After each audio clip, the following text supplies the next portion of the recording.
This meeting of the Finance Committee of the Beaufort County School Board to order. I move we approve today's agenda. Second. All in favor? Raise your hand. The vote is unanimous. Let's stand for the Pledge of Allegiance. I've got a picture of a flag here. I know. Well, listen, in the pinch. Okay? I pledge allegiance to the flag of the United States of America and to the republic for which it stands, one nation, under God, indivisible, with liberty and justice for all.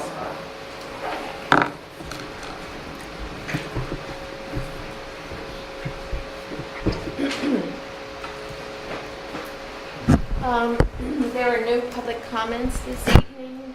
There are no members of the public present at today's meeting.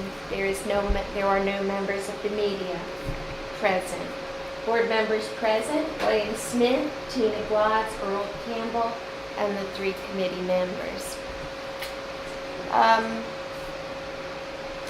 Our first order of business is the approval of the March 14th committee meeting minutes.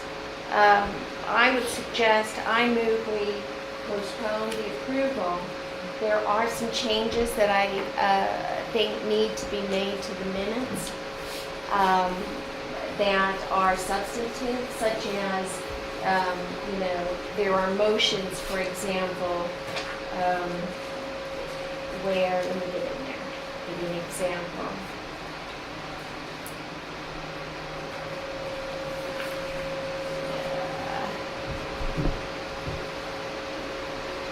Colonel Geyer made the recommended motion to hire the existing audit firm.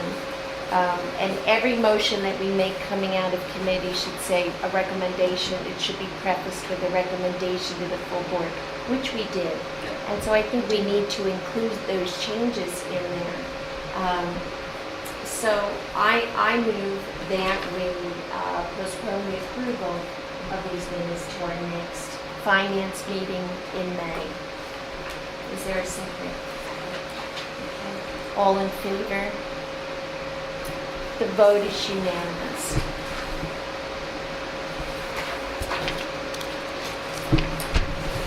On to the next topic, busy information request. As you know, one of our tasks in our scope is to funnel through the Finance Committee any questions regarding the district's finances. Mrs. Busy submitted a recent one in regard to some fraudulent charges. Tanya, do you want to speak briefly to that? Sure. The charges were generally for automotive parts. Yes. There were some professional services as well. These charges were disputed right away, and we have already been credited back through our credit cards. So they are listed on the bottom of the March report, I believe, and they have been refunded to the school district.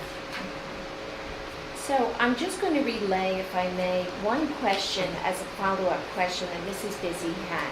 And it reads, I'm reading it directly from her email. She says that how could a hacker have not only gotten use of the credit card, but also the PayPal account? And she questions whether small, charges like this that a hacker would be interested in, and that it would point to potentially, somebody in-house. How would you address that?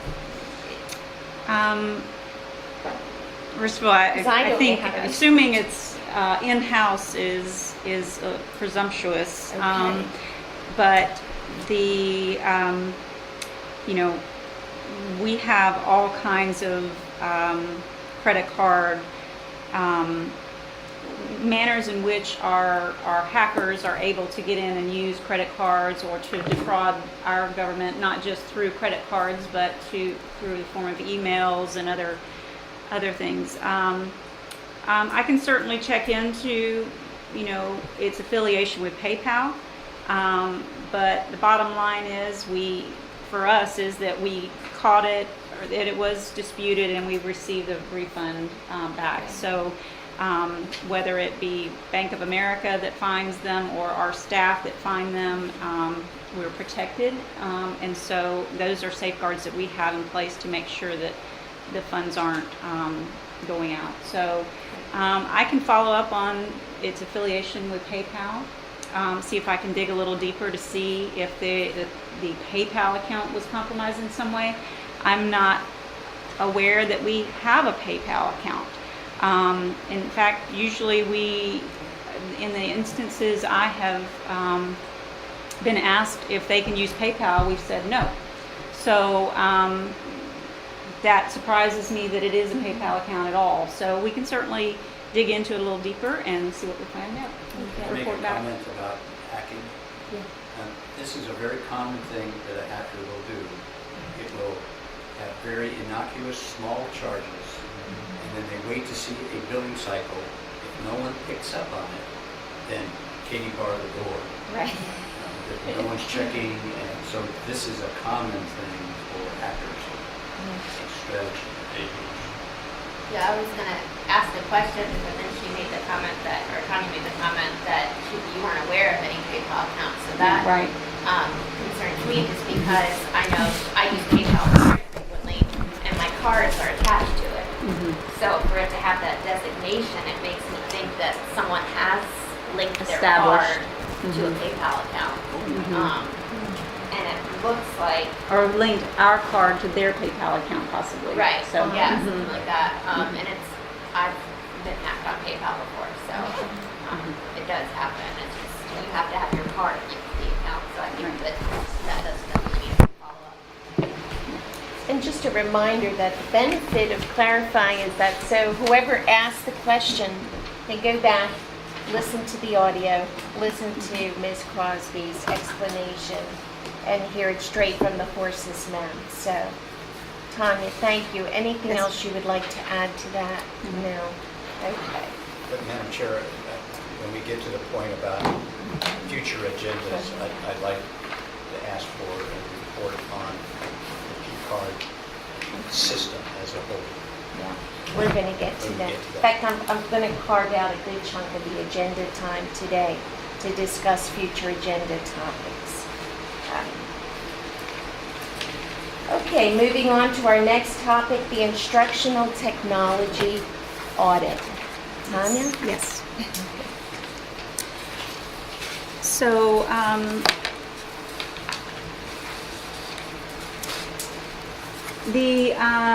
back in October, Ms. Orshak and a few others were very interested in software in the district, and we did compile some information about the software systems that we use internally with the district. I think we started with with the instructional software primarily, the cost of them, the number of years of the terms of the contract, when the expiration dates were. And that led into a discussion of, okay, perhaps there is needed a comprehensive assessment. Also, the district has a technology plan that's been in place. The format is the format designated and required by the State Department of Education. And it's so everyone in the state their plan will look very similar. It has a matrix, and it does require does indicate that you should assess the program each year. And it it has different objectives. It's on our website, in the technology section of our website. And it does require form of assessment with lots of data elements that are described in the plan to be gathered. So when the topic came up, I'd started doing some research and looked back. There is a PE, a performance expectation, that is generally delivered in January at the work session. This year our work session was moved back to February because of the new board members just coming on. But so I asked that we discuss it for the February work session. When I looked back, the responses or the reports that were given to the board were from Dr. Rhodes, the Chief Instructional Officer at that time, and they were very narrow in focus of a specific topic, maybe a specific set of software systems and what they do, or an update of the one-to-one initiative. So they were never really a comprehensive kind of discussion. It was usually a relatively brief discussion from the years that I saw. So from my research, I found that there had never really been, and from my discussions with the technology folks and the instructional technology folks, there would never really been a comprehensive assessment. So we started gathering data. I started meeting monthly with Chrissy Robinson, Mark Chauhan, and Bonnie. And we I went through the plan, made a list of all the data elements that needed to be pulled, and we started gathering data. We did surveys of teachers, so we had to develop the survey. We put out the survey. We pulled out all the usage of all the software systems, how many times students are going in and using them, and we're able to access that through a software program called ClassLink. It's kind of when the student first pulls up their device, they go see ClassLink, and all the icons of all the student software systems that they're allowed to go in are there. And so when they go through that logs them in as a user, and we are able to track the usage that way. So we started meeting, gathering data, writing a report, and really found that during that time, staff were getting pulled off on other high priority items, such as Islands Academy, being mentors for students for Islands Academy, and various things. So I realized that we were going to need some help with this. And I think too, they were so busy doing the work, training the staff to use the systems, providing support, and then gathering the data for this, that they weren't able to, it was like asking someone to audit their own work. So I reached out to Dr. Berg in February and said, I really think we need some outside help with this. And I think we need to reach out to a consultant that does this kind of thing for a living, knows what they're looking for, and can come back, do an assessment, do all of these things. We can provide all this data that we've already pulled, hand it over to them, and let them compare us to statewide peer districts, national districts, and see what kind of recommendations they have for our service, not just for us inside of Beaufort County to look at what we're doing. We need to compare ourselves on a national level, really. And along with a cost-benefit analysis of that as well. So we went out for bid. We did an invitation for bid, which is more like you qualify the vendors and then you take the lowest bid. So this is not an RFP committee of any kind. There's not a committee. It's more of they're designated as qualified or unqualified, or responsive or unresponsive, and then you take the lowest price. So I listed out the scope of services on the document that's here, basically analyzing our plan, our Connect to Learn manual, which is the one-to-one initiative, reviewing our organizational structure, reviewing technology proficiency, doing interviews, doing focus groups. They will actually go in the classrooms, a sample of classrooms, and watch teachers using technology and students. And then they would develop a cost-benefit analysis of the program, and then report to the board, physically come and report to the board, and then issue a report of recommendations and findings. So McCrell International was the company that there were 3 responses. McCrell happened to be the one with the lowest bid of $55,843, including all travel and expenses. And they were deemed to be responsive to the request. And I researched the company, looked through the lengthy bid process or response. I provided an executive summary for you today to describe some of their experiences. But from what I read and gathered, and the others in the procurement office, this seemed to be a very reputable company. It seemed to be, they have experience with the U.S. Department of Education. They even worked on a project involving NASA, National Science Foundation. They are in the business. They're a 501c3 nonprofit organization that's over 53 years old, based out of Denver, and they do this sort of thing for a living. So their staff are research analysts. They were research assistants in college and then moved on to do this sort of thing as a career. So I believe that it seems to be a very reputable company and would be worth the effort and the funds to actually reach out and ask someone for get some help as a consultant for this. So my recommendation at this time would be to allow staff or superintendent to contract with this company in order to move forward with a comprehensive, it's an instructional technology audit. One last thing, the 55, since it's a relatively small amount, it's not something that would normally go to the board for a vote. But when asking Dr. Berg, he felt that you all should be, very much a part of the decision whether we should or should not move forward with this, and we can fund it through the current year's operational budget. My plan would be to have instruction and technology both split the cost of the audits in the current year. So timeline would, if they begin in April, they should be able to report out in June.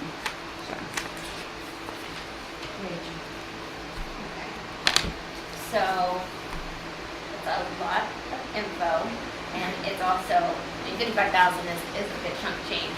So I wanted to ask a few questions. I see under their basic services, the scope of what they're doing, it's, review district, provided data, review connect to learn manual, blah, blah, blah. Is it review and then provide feedback? Or, Absolutely, okay, yes. because it just says review, so if they're just being paid to read a manual, that's great, but I'd like to know, they're the experts. Yes, and I can, certainly provide more pages of the analysis, but there was a major bid package. It was mostly financial information, their financial statements, so that was not really pertinent, but they would. They are a non-profit, correct? Yes. Okay, so they would have their public information with regard to their finances also. Yes. So I kind of like that aspect of it. Yes. Personally. Question, are they going to be reviewing our instructional technology systems for any state or national compliances? Yes, ISTE standards, that's a Yes, national that's the guideline I didn't know for, if ISTE was. I know it's Yes. very highly regarded. I didn't know if that was considered the standard by our state. that is something our district uses as their standard. I don't know what the acronym stands for, but I can certainly find it very quickly, but that is something that they were very similar to GFOA for the finances, Government Finance Officers Association. This is something that we use as our standard for the instructional technology area. Okay. I have a couple questions. One is on the scope of work. This is software oriented. Almost Yes. entirely software. Yes. Yes. And from a strategic outlook, you also have to look at hardware. Mm-hmm. And Moore's Law still applies. And Moore's Law means that the computers get faster and faster, so the software developers build more and more stuff to go in it. And I would like to know, first of all, how mature our software is, how much software growth is anticipated, and what our current hardware capacity is to accommodate software growth. It's my experience in technology and with a large number of automated systems and student systems is that you have to have a fleet management strategy for your hardware. Mm-hmm. Otherwise, you find yourself 3 years down the road having to replace everything at a huge cost. It is smart in technology to transition about 1/3 every year so that you are constantly and more affordably increasing as software requirements increase. So I would like to see if they can add scope on here on the hardware impact of current and future educational software. It's a long bit of information, but I'm sure that they deal with this. And the first bullet point is review the current technology plan evidence and campus implementation. So the technology plan includes hardware as Right. well, Right. in addition to the software. And the Connect to Learn, reviewing the manual, they will be reviewing the manual and assessing Right. the components of Right. Connect to Learn plan. So I will make sure that that's It's clarified. in the scope of work Yes. and ask that that be a reportable item in there. Right. And the data we've gathered so far is also on the dollars spent on the refresh, the Right. student devices, teacher devices. Right. And I know student devices in particular are a 3-year refresh cycle. Right. Staff, I'd have to check on that one to be sure about 3 years, but student devices are definitely Right. 3 from Right. personal experience. Could I add something? We might want to consider too, when you're looking at that cloud-based solutions as we move Yes, forward. yes, Because absolutely. then That's you the don't have to worry memory about the piece. hardware. Right. That's a very good point. I just want to interject, that's William Saunders who joined us for the audio. Yeah. And the other issue is, given our revenue challenges right now, I would think that we may want to use next year's funds instead of this year's. That this is not something that couldn't wait 6 months to get started. And as we have a challenge this year, and it's a 55,000 is but a small part of that challenge, but it still is a big part. So I ask the committee to consider having this done with next year's budget. Let me kind of tacking on to that, because on the last paragraph up there,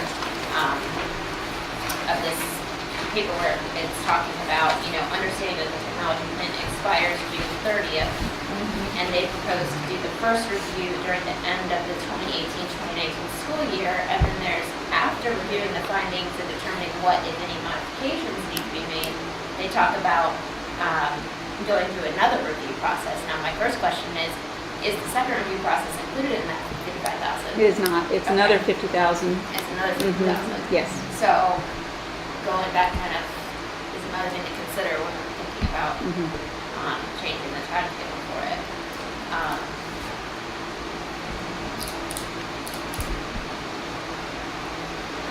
Well, if we were to postpone this, what does that do with their timeline right now that they were gearing I up mean, for? we can certainly reach out to them and ask them about that. I think we could begin to, go ahead and do some contractual work with them, get in line what the exact needs of the district are with regard to the contract. And then we could slightly push back a couple of months, and they could begin their work, but then complete their work in the reporting to the board, sometime in the next fiscal year. But the majority of the work would be in the next fiscal year. But July is not far down the road, so we could probably, push it back, say 2 months or something, then start early June or something, after the end of the school year. Or, well, they would want to be in classrooms though, so we would need to be able to see that. But you do have summer reading camp going on in the month of June, so that wouldn't be a regular day with a full classroom. But That seems like a critical part of their analysis, to see it in play during the regular school year. Question that I have is, I initially thought that this was to cover our administrative technology as well, which is the purview of our committee. Our committee really doesn't weigh in on the instructional piece. Ours is administrative, so I'm not certain what sort of recommendation we can produce out of this committee, given those restrictions. I wholeheartedly endorse this. back in October, I started raising questions about this, and I appreciate, and it took time, but I understand. I appreciate that we've gotten to a point where we're ready to roll up our sleeves and take a look at this in more detail.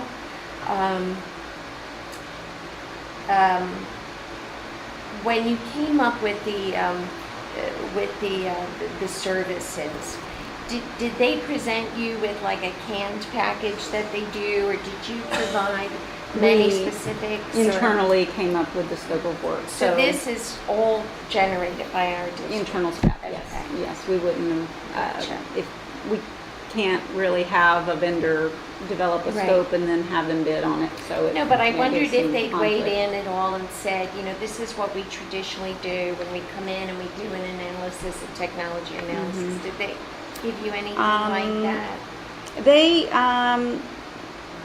did not, they stuck with Okay. in order to be Makes responsiveness, sense. they're really bound by the scope of work that we provide. Okay. They did go out and look at the technology plan and look at the requirements of the plan, and it actually put an excerpt in their response as well. So, but we can certainly, go back, and if there, are certain elements that we want to be included, then we can see if that will fit in the scope of what they're looking to do, and so more hardware, evaluation of the hardware, how often we're using, refreshing, how many devices do we have, and the cost of those devices as well.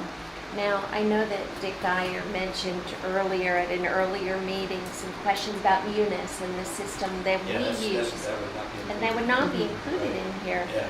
But would there be the potential for that? Is Munis meeting our needs? Yeah, not this for- This would be more of an instructional, educational. All instructional? Yes, Okay, yes. so they could never review that? I can't Yeah. speak to that, whether they could or not. We would have to see if that was in their Okay. area of expertise. Okay, because that's really our purview in this committee. So, you're looking for a recommendation out of this Yes. committee. I can see that by the motion here. Proposal that we recommend that it not be paid this fiscal year, that we look at pushing it back to the next fiscal year. That would be a finance committee type recommendation, and then give it to the education committee to validate the need from the educational standpoint for this. But let me say this, the only area that we're not into the business of approving contracts. No. You know. Recommendation. Recommendation to, Recommendation, right. so this all sort of surrounds the approval, the general approval of a contract. And until the board irons out the board signing authority that we're scheduled to discuss in our work session, I don't know that there can be any recommendations to do anything contractually to the full board. Do you know what I'm saying? I hear you. We haven't done it in the past except for the lobbying contract. That is within our purview as a board to weigh in on, and there have been very few exceptions along the way. I think we weighed in when we did the drug testing in that contract, but that was out of the ordinary. There was no rhyme or reason for it.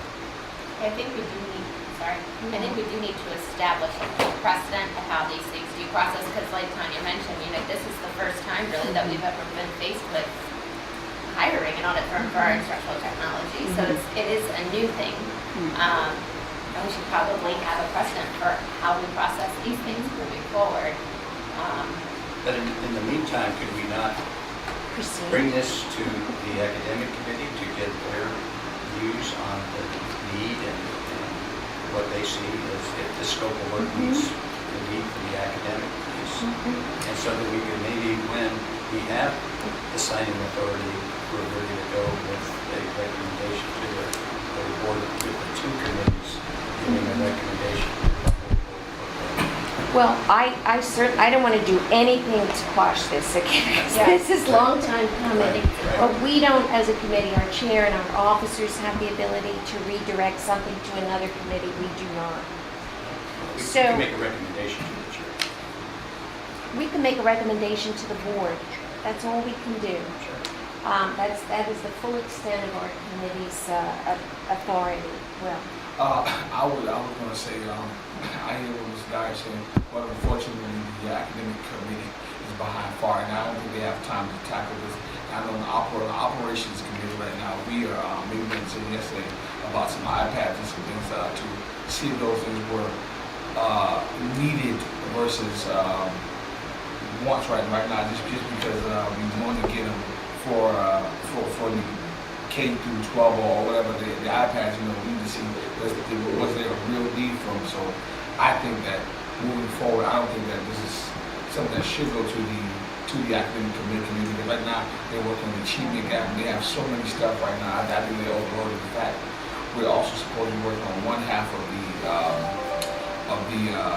back to school start time, and that's supposed to go to the academic committee too. So I mean, the academic committee, I think they're overloaded. So at some point in time, we can't keep bouncing everything back and forth.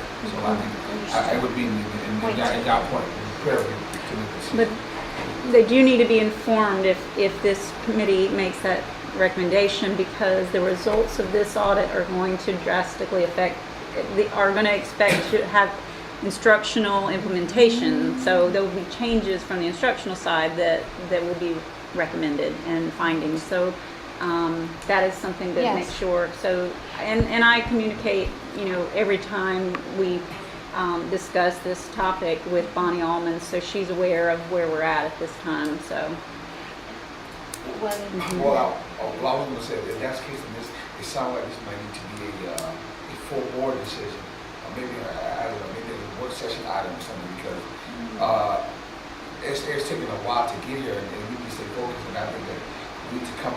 There are some other conversations that need to take place, and maybe not just this committee. So I mean, it may need to be a full board decision. I think maybe to streamline it a little bit for the academic committee, maybe we could make the recommendation that, we've already vetted the price and, what we needed to vet with regard to cost benefit, blah, blah, blah. But maybe they need to, from an academic standpoint, just look at, okay, what's being included in that scope? Is this going to be enough for what we think it needs from an academic standpoint? And just have them focus on that and put that in our recommendation so that they don't get into the other stuff that's not really pertinent to them. I agree, they need to see it too. I just have a suggestion that this simply be brought to us for information's sake today, and with no recommendations coming forward to the full board, just as this would be presented as information to the academic committee. And because we really have no say, we have no input as a committee into the contract. We don't, until we establish that, minimum board signing authority, and that needs to be looked at. It is a top priority, because I think it directly ties into a situation like this. We could easily, as a committee, then throw out an endorsement to the full board to accept the contract, etc. That's how it should go. If the board has a minimum signing authority, that's how it would go. I think today, and this is just my opinion, I want to hear from Dick and Rachel as well, that this should just be for information only. I certainly support it as a side note, since I, had a hand in, other board members contributed, but had a hand in initiating this process. And I'm very grateful to see administration following up on that. Rachel and Dick were... I would agree with that, just because right now I agree that there's no avenue for us to really put a stamp on it. It's just that is the fact right now. But I wholeheartedly do appreciate that something like this is being done right now, especially since it hasn't in the past. And I appreciate, Tanya, you bringing all this information to us and us being able to look it over from a finance standpoint. So. I agree. I think that asking the academic committee to just look at the scope of work. They don't have to do a big study, but they could discuss it in the committee. Does it look right to you? It looks fine. Then they can come back, and then we can bring it forward. Yeah, by the time it comes back to the full board, we have a signing authority, then. Exactly. When does the academics committee meet next? Do you know? 23rd. So later in the month, these folks are assuming they're going to get started in April, aren't they? Yes. April In order through to, June. in order to provide a June report. A delivery. Right, so if Okay. we were to delay that into the next year, then that would buy us a little bit of time, but Do you see any drawbacks in postponing it for a year? for a year. For a year. Into the next Oh, fiscal into year. the next Into fiscal the year. next 4 fiscal months. year. The only downside I would see is, not having the students on hand, but if we, if they were doing it in, say, August or something, I would think if we're, toward the last, if we're starting the last few weeks of May, they're not probably going to be seeing the sharpest instructional activity going on right as school is ending. So that would not be ideal, I see. think. Understood. But in August, people are going to be rejuvenated and ready to get back to work. So that's certainly an advantage to me. The summer months would not be ideal Right. to do this, I think. But With regard to that, could we maybe get a little fancy with them and say the things that require site visits? Maybe we'll cut the baby, down the middle. You do site visits right now, and then you do the rest of the other stuff. I don't know if that can happen timetable wise, but potentially maybe we could put less cost on this year. That's another option. Could you ask some questions for us? Sure. And that would follow up on Dick's suggestion. So just to summarize, there won't be any recommendations coming out of the Finance Committee on this matter today. It was certainly well received, however. Are there any other additional comments or input at this time?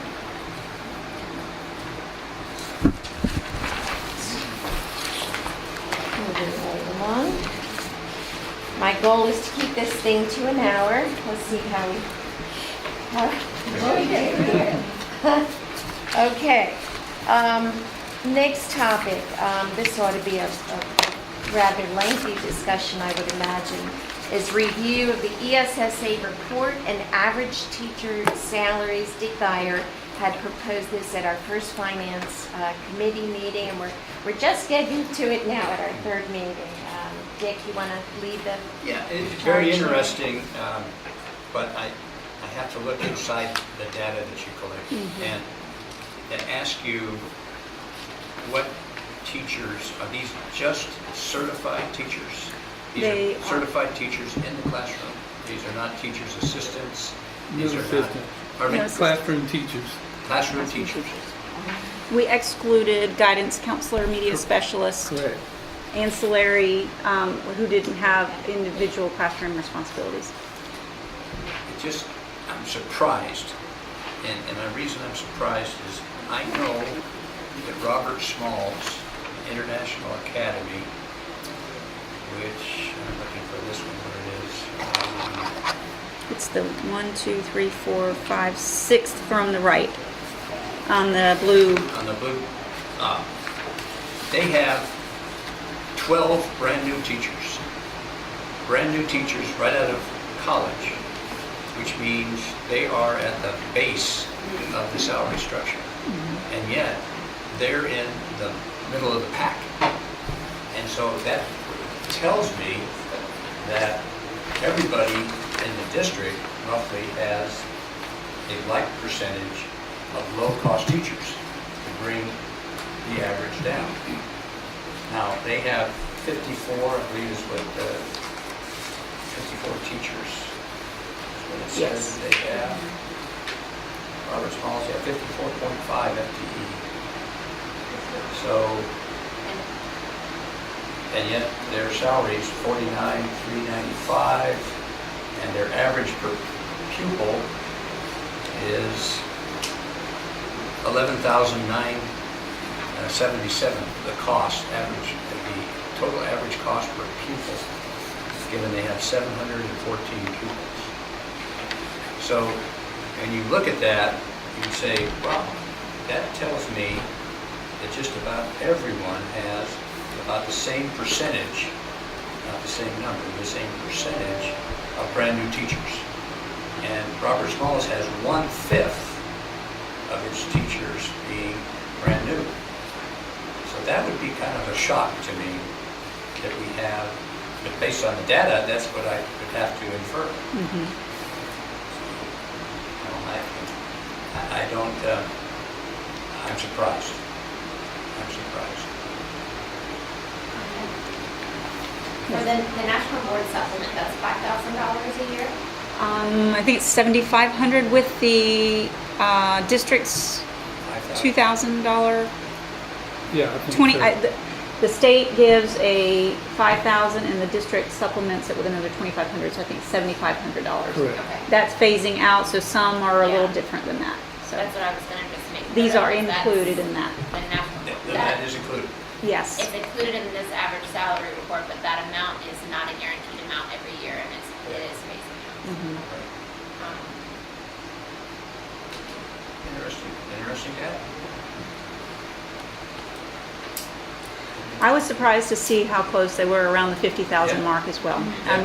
And surprised a little by some of the very low averages and some of the very high ones. I saw a study that I'll have to bring in. It was in the Savannah newspaper.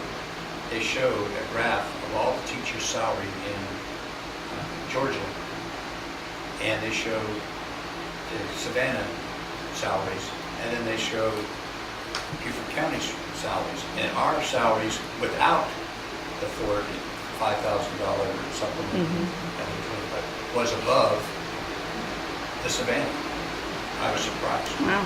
This does not include the locality supplement. This is just the base salary. It's just the So base salary. no national board. No national- I mean, it does include national board, but not Not locality. locality. No locality. Yeah, and it said that in the newspaper. Mhm.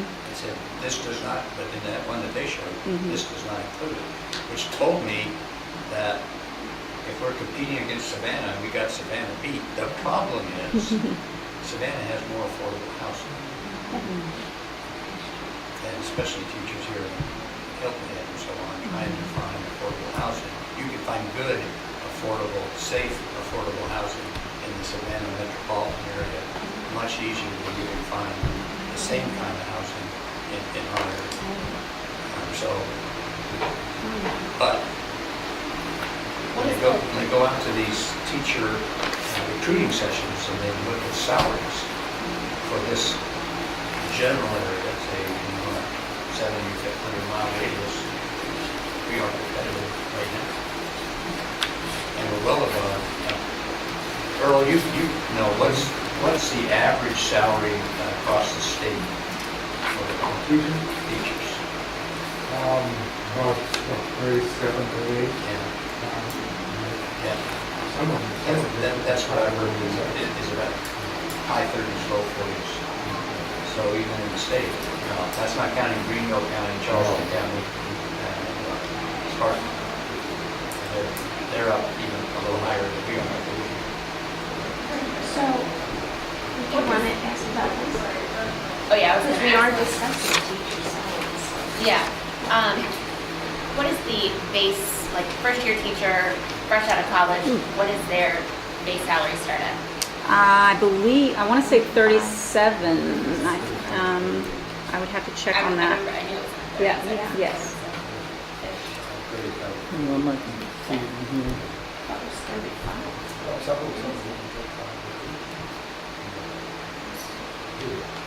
And what is our current cost of living supplement? The cost of living supplement, the locality supplement is $5,000 for teachers, all certified, and $1,500 for administrators and classified. And is that distributed throughout the year, or just one sum? It's given in 2 installments, one in December, one in May.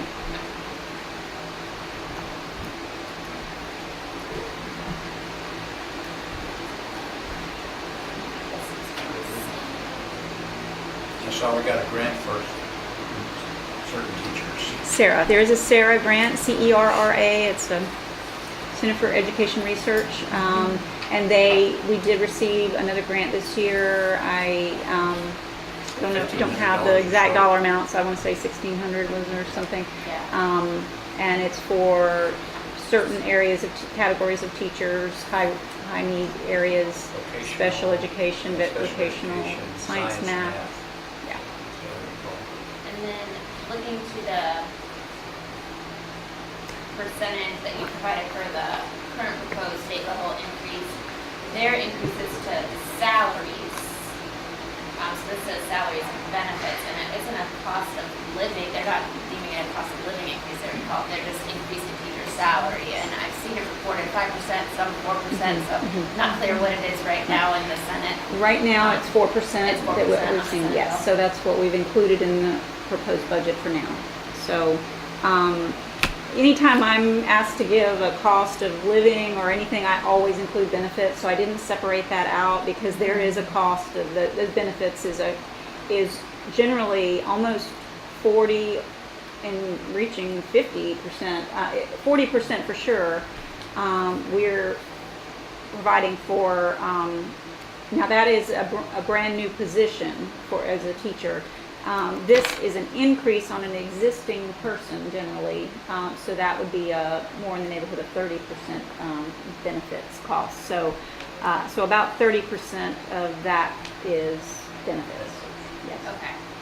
A new teacher is 35,508 35,508. base salary. 35. And these salary figures, these are just salaries or are these with benefits? Those are just That's just salaries. salaries. Just salaries. Yes, Yes. sir. If you put benefits on there, it'd be So quite we're a talking bit 80,000. higher. By the time you talk to benefits, we're talking 70,000. Another 40% approximately. Yeah.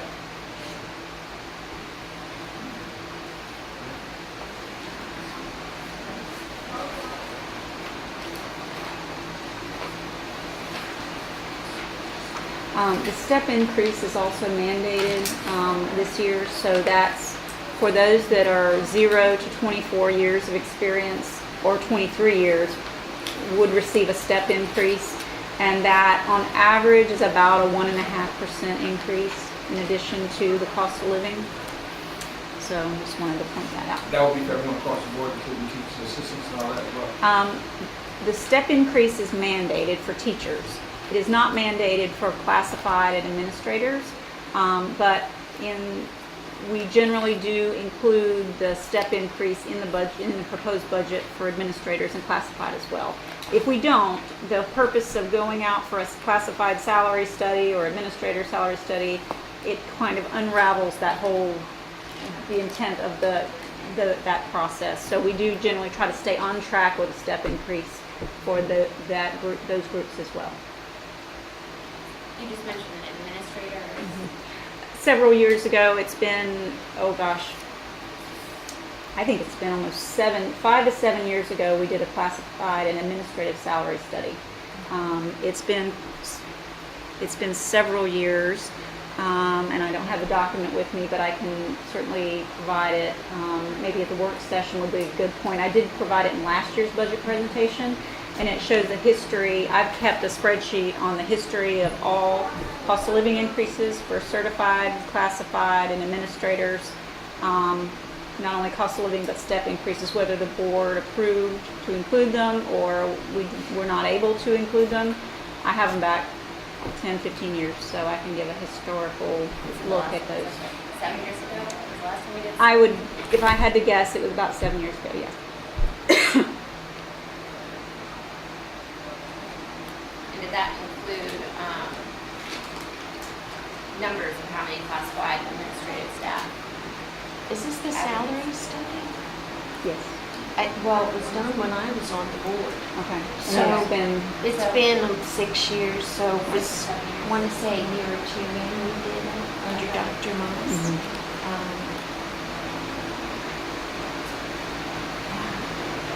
So it's a little more recent. When does that information become outdated? Do they give us I would- software to update that? How does that work? that was really through human resources, and I wasn't very That's involved right. with it, but was I through would, human resources. I would That's think right. that we'd probably be due for another at this point. Yeah. I You know. think every 5 years. Mhm. HR is under which committee? Operations? Okay. That was an HR initiative, that's correct. And there may have been, some years that, I mean, it may have been a phase-in approach as well. So it may have taken a couple years to phase in the whole initiative because it's generally a large cost that comes out of those recommendations. So could have been a phase-in as well. I can check with Ms. Walton.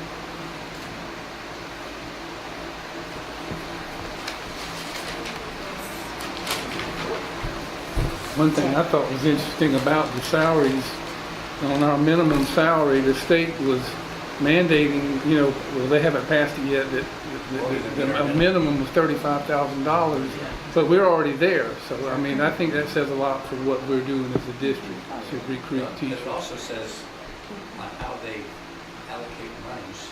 Yeah. If they allocate everybody to get a $5,000 raise for the state average, we won't get anything, or hardly anything. Right. Yeah, it all depends on how it's worded. Right, and we maybe have to come up with a mandate by the state. It's not completely funded by the state. Well, we already will because the step increase, I don't see any funding for the step increase for teachers in the budget. Currently, it appears that the 4% cost of living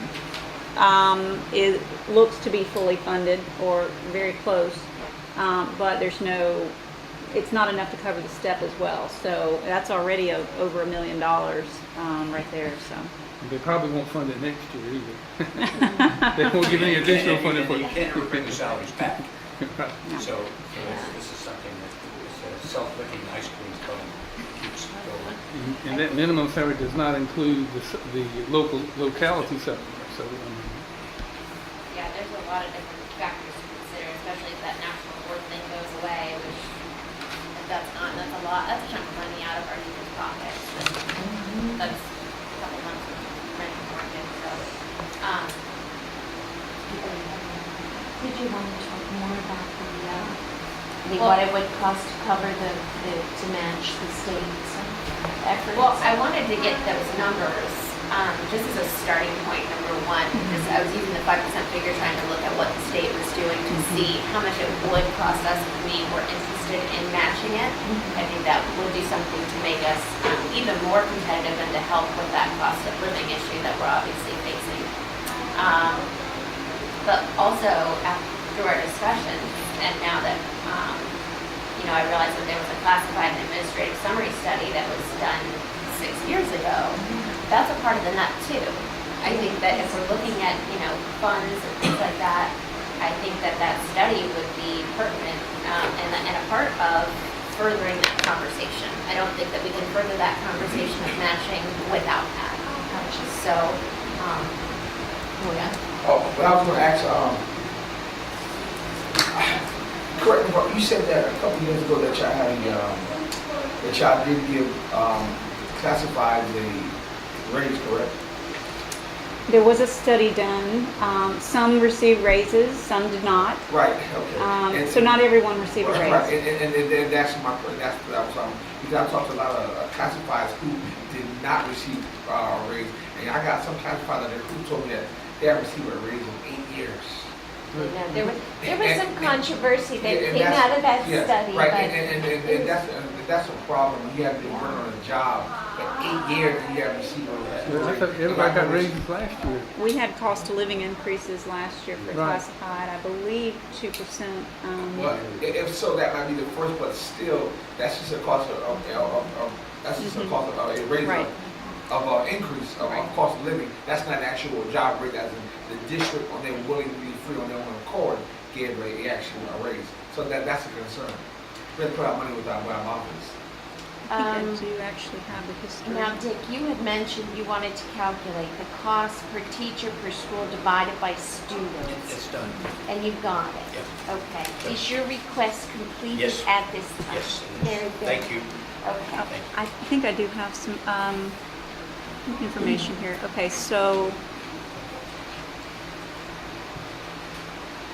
salary study for classified and administrators was done in 2015-16.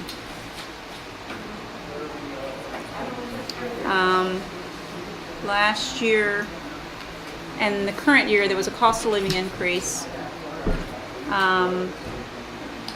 I only have proposed numbers here, so I'll get back with more information on that, but there was a salary study done in 15, And the 16. increase in the locality supplement for Yes. classified employees as well.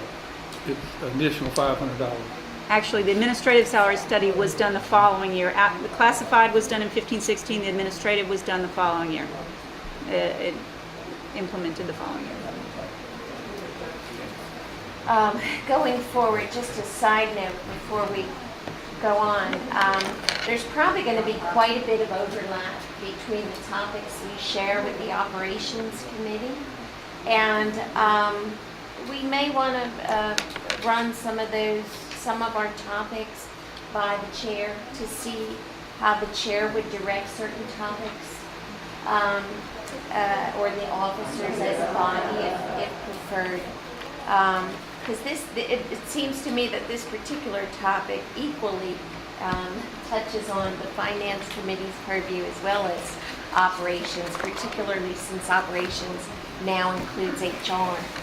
So just a side note going forward.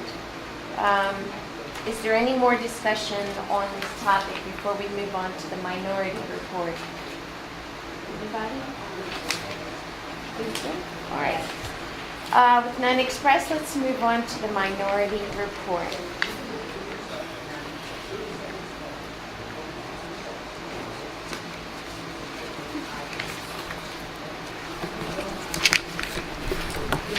Tanya, that's you once Okay, again. that's me.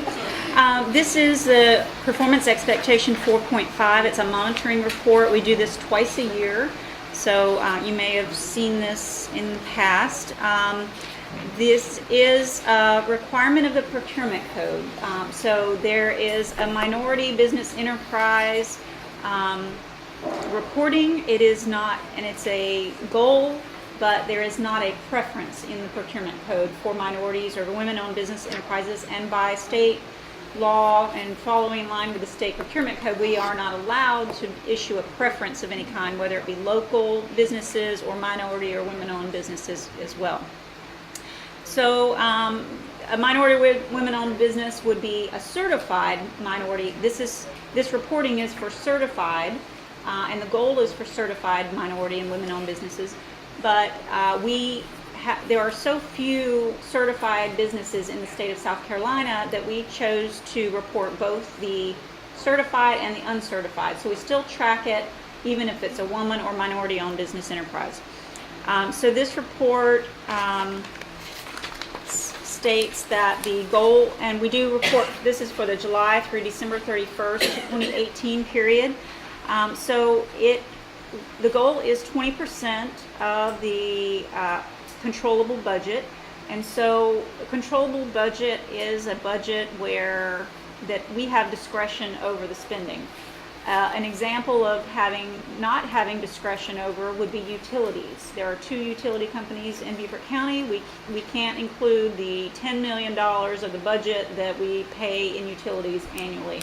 So that would not be included. So the budget for the 6 month that is discretionary or controllable would be $48 million. Teacher salaries would be another one. Salaries, since 80% of our budget is staff, that those would not be considered to be controllable and able to be spent on these funds with these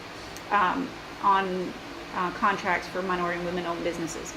So the controllable budget that would apply to that, 20% of that $48 million number is $9.7 million. And we had $148,092 of certified business and $1.1 million of non-certified business, and the total of both was $1,250,000, which is 2.58% of the controllable budget. So the bid information, there were 4 bids, 2 were canceled. 1 was awarded to certified businesses for goods and services, 4 were awarded to construction, and the vendors that were listed in the certified category were women-owned businesses for the full $148,000. The area generally that we have contracts in this category are generally construction.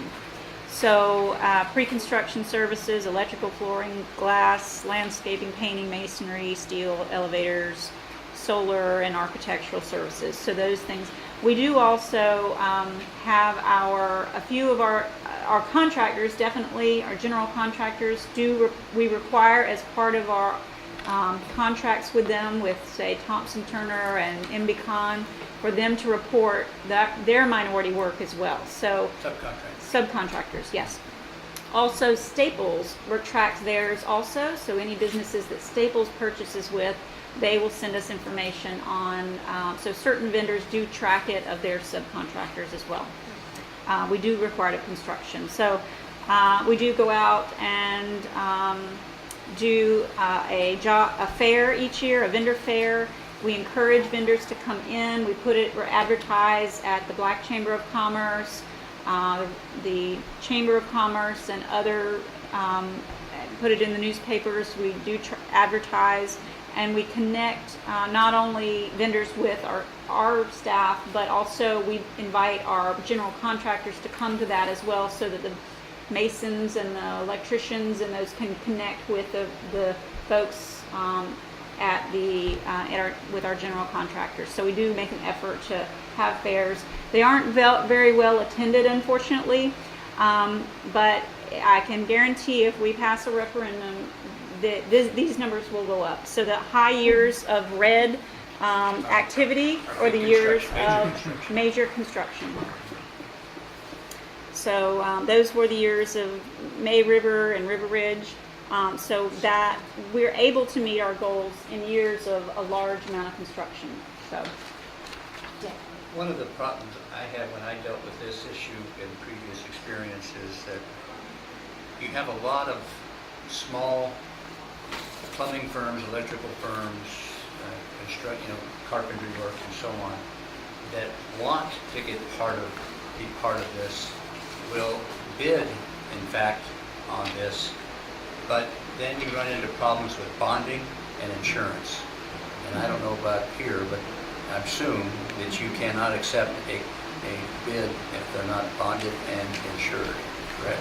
That's correct. And that becomes the problem of why some of these small individually owned people that could come in. You need a painting job. You need a small painting job done. You go out for a bid for it, and you say, well, show me your insurance and show me your bond, and I don't have that, and you can't give it to me. Mm-hmm. And so you say, well, go out and get that, and then that becomes problematic. That's part of the problem. That's why subs generally can work for a major contractor, mm-hmm. and then that's between the sub and the contractor. Yes. So and we're protected. We are protected because the major contractor has the bonding and the insurance. So that's one of the, when we do major contracts, that should be part of the bidding criteria. It is. That you have to talk about what your minority and women-owned business plans for subs are, right? Yes. And that should be in there. It is in our RFPs, yes. It's in every RFP, actually. It's in the back section of some of the requirements of this are, yes. Rachel. I was going to ask, and I don't know if you know the answer to this question, but when we are putting out RFPs for any of these, do we advertise in places like La Isla? I know that's a huge thing in the Hispanic community. I don't know. And they have a lot of business followings and things like that, and they're very involved. So I don't know if that would help us with some of it. And that might be a Jim question. Yeah. Or, I'm not sure. I know generally we do. The first place we advertise is on SCIBO, the South Carolina Business Opportunities. It's kind of a generic place that everyone goes to in the state. So that's the first one. And then we have to advertise with a widely circulated newspaper. So whether it's Island Packet or the state newspaper, and so we do have requirements of that sort of requirement in our code. You know, I don't know particularly about that one. I just didn't know if it would help in off years and whatnot, especially with those smaller projects like Dick was mentioning. I Right. know some of those companies are bonded. and Or they even would certainly something that come came to in. mind was if we were going out for bid for translation services, that might be a great place to go advertise something like that. So just one thought, but absolutely, I'll check into it and see what we can. Before we go on with additional discussion, let's put a motion on the floor and then open up for further I move that we discussion. accept the performance expectations and recommend approval by the board. For PE. For PE 4-5 monitoring. I second. Okay, discussion, William. Me personally, when I look at it, I think about the small contract pieces, as well as we get all these contracts, we do all these large contracts, and mostly some of these large contracts, when we build, I think about the people who build Mid River High School, other high schools, and different places. We send that money where? Out of South Carolina. So my thing is now, how can we grow our businesses that we have here in this area and bring our tax dollars right back home and pay people in our own community? So me personally, I hear it, but I like to say, I'm gonna be straight candid. I like to see more African Americans who are able to get some of these contracts because they don't have the bond. So me moving forward, if it comes to a vote to the board, I probably won't support it. But I mean, I would like to see where we can work it out because we do have the autonomy to work it to where every contract don't require a bond. I mean, so some. Well, we have to include consider the district's financial interests. We can't allow, to not be protected. We can't not protect ourselves. But we do have projects like Well Branch Early College, Gymnasium, and Performing Arts Center, who I can tell you right now, Quality Electric Services is a local electrical contractor, and they won the bid with MBCon, and we're working on the electrical services at those new sites. So we do currently have local vendors and minority vendors who are working to do that. So Well, I'm saying with the word minority because what was the minority can be a woman, it can Right. be a Caucasian woman. Right. I'm talking about African American people too, but dividing the workload within not just being fair and objective. Yeah, they can go out and get those bonds, but once again, we have to build also. We asking for bond referendum, but we have to build people in our economy as well.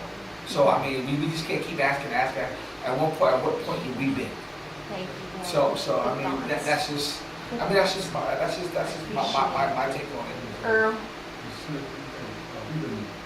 Earl, just a little louder so they can get you on the recording. Thank you. Discussing this issue for the last 20 some years. There is a group that helped the black contractor get some jobs. But what happened is these guys don't want to show their financial records. They said they don't want. That's my business, But that's state law.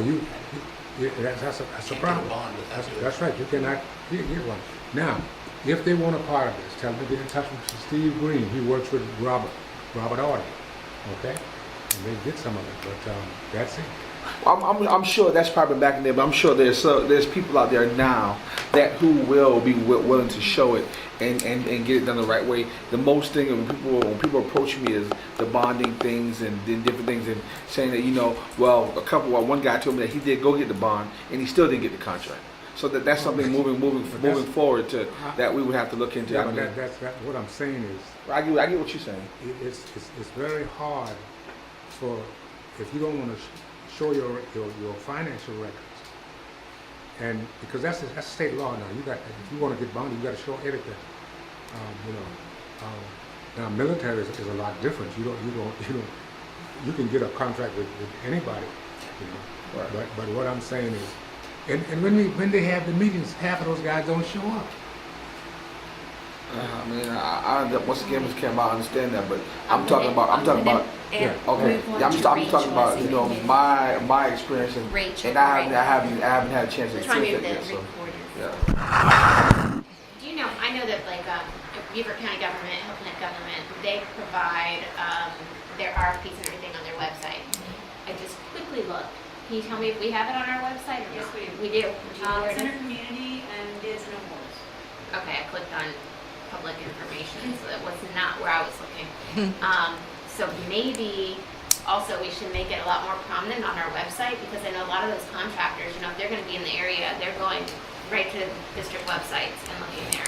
And it's, I know on the county and the Hilton Head website, it's On the front page. very easy to find. Okay, I'll talk with Jim tomorrow. We need to reach out to Larry Holman at Black Chamber of Commerce and ask Larry. See, if those guys are not a member of that, he's not gonna work with them, I tell you right now. Is that right? Yeah, if they're not a member of the Black Chamber, he does not work with them. Yeah. But what I will do, I will Yeah. get Steve Green number, have to give it to you, and you have them guys call Steve. Yeah, that's good. Are there any more comments? I'll call for the vote. All in favor of the motion? Vote is unanimous. That recommendation will go forward to the board on our April 16th board meeting. Moving to our last topic, which is future agenda topics. Just a few comments before we begin. I'm revisiting our scope. And on our Finance Committee scope, there are a couple of bullet points that we've committed to at regular intervals, which is how we phrased it, which is somewhat vague. But this is our third finance meeting, so I would think we would need to tackle some of these. One is inspection of budget variance reports quarterly, and I think it's time for a quarterly look-see at perhaps our May meeting. Tanya? It is due, the next quarterly report for the third quarter is due to the board on the second meeting, the board meeting in May. Okay, which is what date? Do you know what that is? I don't remember being in front of me. Second board meeting in May? That would be the third Tuesday, so that would be beyond our finance committee meeting. 21st. All right, so let's postpone that to say June. What do you think? Because we will have already had our finance committee for the month of May. And you won't have it by ready? then. We are usually working up until the last minute to get a Yeah. quarterly report done, Yeah. is that right, Billy? Yeah. Pretty much. Yeah. Okay. Yeah. So I'm going to make a notation that be placed, inspection of budget variance reports, in our June agenda. Things will be a little bit slower by then, Tanya. I hope so. The Close next out. topic that we committed to as a committee is the review of the Beaufort County School District's procurement card program controls. And I think we're due based on some of the feedback we've been getting via email from constituents. That would be, I would think a rather lengthy discussion. So those two come to mind. I also want to address Dr. Wisniewski's input at our last committee meeting, which is a grant writer. And what is the impact of, what was your initial request, not having one? Yeah, I wanted to look at it. It's my understanding we haven't had one for about 3 years, and how much that grant writer previously was bringing in. And obviously now they're not bringing in anything. So that should be pretty easy to determine. Easy to do. Well, we are getting some grants. Yes, we are getting, Well, let's not go into it now, Yeah. only because it's not on today's agenda. right. Let's add that, okay? Let's add that, the grant writer piece to our May agenda. And then something to tack onto that, Yeah. possibly what the salary of that previous person was. I think that could have talked about it, might as well have the cost to have. Okay. And again, we won't discuss it now, but it is important that we commit to putting that on the agenda. And we're going to do the P card in May as well? We're going to do the P card controls in May, and we're going to touch on this topic of Rachel's, which is the grant writer. So that's two right there. And I want to follow up on Rachel. We had a brief discussion at our last finance committee meeting about evaluating programs, okay, doing audits of programs, because we had a community member's request come in to look at our Leader in Me and what it was costing the district. And Dr. Wisniewski raised a good point. You shouldn't just be looking at one, you should be looking at all of them. But as we saw with our technology audit, it may be bigger than this committee's work. Well, and So our work talk should to just us be about that. this. Our work should just be in getting the cost. We're not doing a cost benefit analysis per se, Yes. because that would be including academics, and that's their cost purview. only. So I just want the cost information for the board to get to them or and the public, and then if we want to look at academics coming forward and doing that as a group, as a board, then yes. I like this. I like the energy of new board members. Tanya, does this translate into another possible external audit, given the number of educational programs we have in the district? External academic audit? Yeah, an I think external so. academic I think audit. so. I think maybe. Good. Because there are so many different programs. This firm One thing does I that, by the way. don't want to do is doing a bid. We don't want to be in a pattern of putting out bids and canceling them frequently, and we've done it a few times recently. Yes. And that does not look favorable with vendors, so they may not rebid again if they're canceled. So this might be something that we just need to reach out to companies and say, hey, how much do you think that might cost? Do you do that sort of work? Can you give me a ballpark of what you're looking to do? But I definitely wouldn't want to go out for a bid on something that we're not sure if we're going to do yet, or what the scope is, or that sort of thing, so. Can I just say that I went to the McCrell website, and this is right in their wheelhouse. And I'm wondering if we couldn't, and I know it's going to be a much bigger number, if we might consider in one fell swoop. So I think there may be some overlap in the technology, instructional technology with our other educational programs. It may be worthwhile. Now, we didn't have this input. I know that you reached out to these folks. We didn't have a chance to provide that input, so forgive us. We're adding this after the fact. But it might be something worth considering. It might tackle, there has been more than Dr. Wisniewski's interest in this, in understanding what all of these various packaged canned programs cost, from Leader in Me to IB to, it runs the gamut. There's many. So is there a way that if you went back to these folks, Possibility of expanding. just ask them, would it Maybe just in a poke separate around one. a little? See, maybe they'd be willing to give us a discount. For now. Because this is what they do, you're right, they go to their website, it's pretty informative. And they get real big, I understand that, so we're just at the question asking phase there. Give us your feedback on this. My first concern is that we haven't awarded a contract to them for these services, so Correct. we're going to have to I'll have to explain that we're postponing it some, Right. and we're not canceling, but so we're sort of in limbo on the issue that we have, so I'm a little reluctant to go out and ask for another quote when we haven't really made a decision on that one, so that's my biggest I understand. reluctance there. Well, let me say So- this, you're seeking a board approval on this or a recommendation. However, the board didn't have input into the scope of when you reached out to these folks. So I would submit that, we weren't part of that process, and we possibly would have appreciated being part of that process. But, and that's fine, and we may have to just tackle the technology piece separately and address this at a later date. Dick, you had a comment or a question? I just think it's a good idea because as we saw from the demographic study, that's going to help us tremendously in the referendum, to have an outside agency come in and say that.